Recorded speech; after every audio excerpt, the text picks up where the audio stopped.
Hiroshima. Its blast was equal to 12,000 to 15,000 tons of TNT. Damn. Out of the total population of 343,000 people in Hiroshima, 70,000 people were killed instantly, right when the bomb was dropped.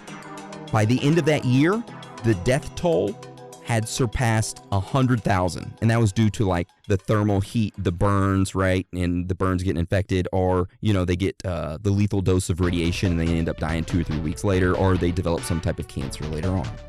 And just a side note, 2/3 of the city area of Hiroshima was absolutely destroyed. Of course, after that happened, Japan was like, we ain't backing down, we ain't no bitch, that's the only one you got. I ain't no punk bitch. Yeah, it's exactly what they said. Well, a few days later, America did a bitch move and dropped another bomb, this time over Nagasaki, and this one weighed nearly 10,000 pounds, produced a 22 kiloton blast, and an estimated 40,000 people were killed instantly, and 30,000 more would die to, radiation poisoning by the end of that year. So immediately following that second bombing of Nagasaki, Japan, of course, surrendered. And as of today, those are the only 2 nuclear weapons that have been used in war. Now, they've been tested all around the world, right? But those were the only 2 times they were used in war. And that's pretty much the history and the start of nuclear weapons, summed up as short and clean and as easy as I could. And I hope it was bearable, all right? Because now is when we get into some really good stuff, okay? Bring it on. All right, so do you remember when I told you about the Manhattan Project and them first testing out the plutonium bomb at the Trinity test site on July 16th, 1945? Yes. So that was the first nuclear explosion that happened.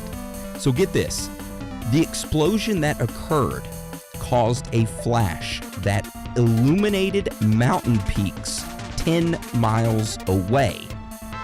There was a great surging fireball followed by a mushroom cloud that rose up over 40,000 feet into the sky. The bomb left a crater in the ground a half a mile in diameter and 25 feet deep. And the bomb had generated an explosive power equivalent to approximately 21,000 tons of TNT. Now, this blast was visible from 50 miles away, and it shattered windows 125 miles away. Damn. But let's just think, what about residents? Were there any residents nearby? Well, the closest residents were about 180 miles away from the test site. And they were like, hey, what the hell is the ground shaking for? Why are our windows being blown out? What the hell is going on? They started asking questions. And the U.S. Army couldn't tell everyone, hey, we just developed a nuclear weapon. Look how powerful it is. They wanted to keep it a secret, right? So they lied. The Army issued a brief statement to the press that said, and I quote, "A remotely located ammunition magazine containing a considerable amount of high explosive and pyrotechnics exploded, but there was no loss of life or limb to anyone." Huh. Ammunition magazine containing explosives? Must have been one big magazine. Hell yeah. Now, another strange fact that I wanted to talk about is Oppenheimer. And I spoke about the quote that he said.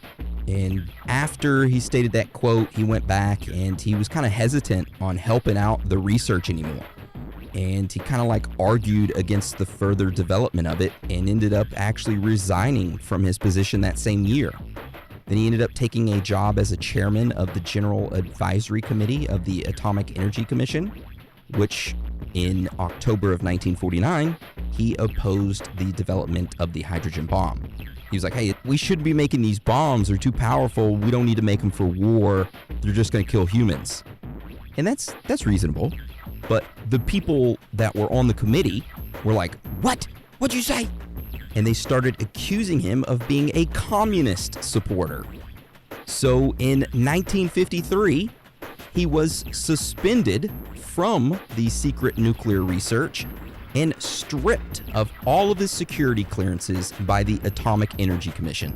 Wow. Bunch of fucking dicks. You know what, Atomic Energy Commission? If I gotta go in front of you, fuck you guys. Actually, I never have to do that because I'm not working in the nuclear field anymore in my entire life. I'll go back to working at a gas station, which is nothing wrong with that, you know? I liked working at a gas station when I was like 16, 17, 18. I met everybody in the town. I always knew what they got. And then I had to go work nuclear and became a health physicist. And yeah. But hey, Atomic Energy Commission, fuck you. That's right. All right. So another thing that I wanted to mention real quick was the money surrounding the development of nuclear weapons. So at the start of the Manhattan Project in 1940, he gave the project a budget of only $6,000. Damn. And let's see the value of today. What is it? 1942, $6,000. 1942, $6,000, $105,000 a budget, which is not that much. No, it's not. Now, by the end of the project in 1946, do you want to take a guess at what the budget was then? So only 4 years later. Now keep in mind it was $6,000. The government gave them $6,000 at the start in 1942. By the end of the project, how much do you think their budget was? Over 200,000? Over $2 billion. Damn. That's a big jump. $2 billion, that's a lot of money. That is a lot of money. Especially if it was only 4 years later? Yeah. Wow. Yep.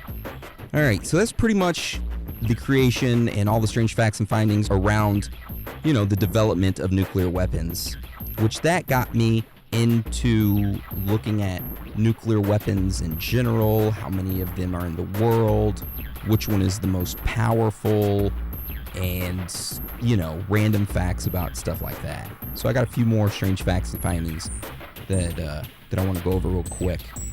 So it is estimated that there's approximately, you want to take a guess at how many nuclear warheads are in the world today?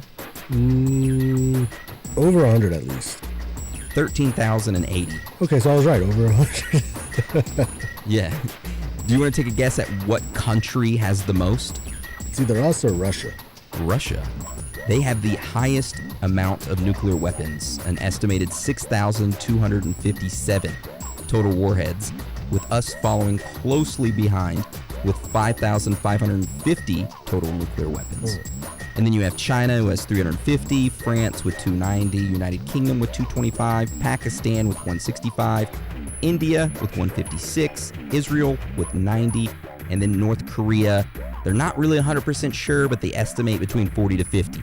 So those are the countries with nuclear weapons. Damn. Yeah, which if Russia and the United States went to war and started firing off nuclear warheads, The world's fucked. before I really looked into the different types of nuclear warheads, I kind of wondered if that was the case and if there was like different types. And there's a lot of different types of nuclear weapons. They all differ in the different types of destruction that they can do.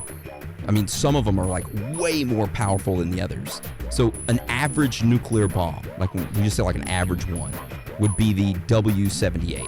Now this one causes a mile-wide radioactive fireball and destroys almost all building and all humans in a circle that is about 4 miles wide. That's just like the average nuclear warhead, okay? And I decided to look up the top 3 most powerful nuclear weapons. And I'm going to go over these real quick and then I'll be done with my theory, okay? Okay. All right, so the first one on our list is number 3, which is the third strongest nuclear warhead ever created. And it is TX-21. And it is also known as the Shrimp Thermonuclear Bomb, or AKA Castle Bravo. Now this bomb weighs nearly 23,500 pounds and measures 180 inches in length. Well, actually 179.5 inches in length, okay? And it generates nearly 15 megatons of destructive force. This is where the shit gets crazy. So when this bomb is detonated, only 1 second later, only one, okay? 1 second later, there is a 4.5 mile wide fireball that forms, and it is visible over 250 miles away. So immediately after it's detonated, boom, you got this giant fireball that forms. And over 250 miles away, you can see it, which is insane. So then the mushroom cloud that it creates is over 47,000 feet, and it has an overall width of 7 miles. Now, to put this bomb into perspective and compare it to the ones that were dropped on Japan, this bomb, this shrimp thermonuclear bomb, is 1,000 times more powerful than the bombs that were dropped on Japan during World War II. 1,000 times more powerful. Damn. What does the shrimp stand for? Or is it just nicknamed shrimp? Shrimp, that's what they nicknamed it. Oh. Yeah. Okay. It's something I found fucking crazy when I looked into this. So the physicist didn't really know exactly how powerful this bomb was gonna be. Oh gosh. They kind of had an idea, and they told the military, hey, this is what we're predicting, how big this bomb is going to be and how much of a blast radius you're going to have, okay? And by the way, they developed this bomb at Los Alamos lab, okay? Now, when when the military tested this bomb and set it off, it was nearly 3 times more powerful than it was originally stated. Damn. They're like, what the fuck? So due to this, over 7,000 square miles of the surrounding Pacific Ocean was contaminated with radioactive isotopes. Get this shit.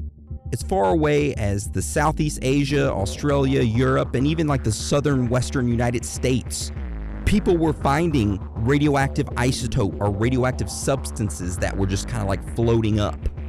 They were like, what the fuck? Like floating up in the water? Like debris would be floating up that would be contaminated because it had the particles from the fallout. And this fallout, it wasn't just like your normal fallout. This fallout had a lot of dose coming off of it, a lot of radiation. The weeks following the detonation of it, thousands of individuals were affected by various levels of radiation sickness. Some people got nauseated, diarrhea, they lost hair, they had skin lesions and vomiting. So it became like a pretty bad international incident. Damn. Yep. You said 7.5 square miles? 7,000 square miles was rained down with radioactive isotopes and debris. 2 aren't as long. Well, the number 1 is, but my next one isn't. So the number 2 nuclear weapon on our list is the B, as in Bravo, 41. So this B-41 nuclear weapon is also known as MK-41, and it is a 3-stage thermonuclear weapon that is designed by the United States, and it was designed in the early 1960s. And it is the most powerful nuclear weapon ever constructed by the United States.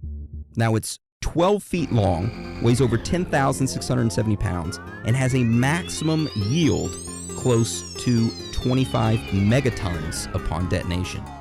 And this B-41 nuclear weapon is approximately 1,136 times more powerful than the atomic bombs that were dropped on Japan. So now we're going to go to the last bomb, which is not last, it's the number 1 on our list. You want to take a guess, Dan, at what this one is called? The Motherlode? No, the RDS-220 hydrogen bomb, also dubbed the Tsar Bomba. The Tsar Bomba. It is the most powerful nuclear bomb ever built. It was created by the Soviet Union in 1941, and it weighs 27 metric tons, aka 59,520 pounds. It's a big bitch. It is 26 feet long by 7 feet wide and has an explosive yield of 50 megatons. And a random fact about this bomb is that there was a special parachute on it that whenever they drop it, this special parachute deploys so it slows the bomb's descent to Earth. Now, why do they want to slow the bomb's descent to Earth? Well, they want to give the crew that's driving this plane that's dropping this bomb, they want to give them enough time to get 27 miles away before it detonates. That's how powerful this thing is. They want the plane to travel 27 miles before that damn bomb hits Earth. And just a random knowledge nugget, when they tested this bomb, right before they tested it, some of the Soviet scientists that were talking and kind of like, hey, they're kind of like bullshitting. They really weren't sure if the plane and its crew would survive the blast.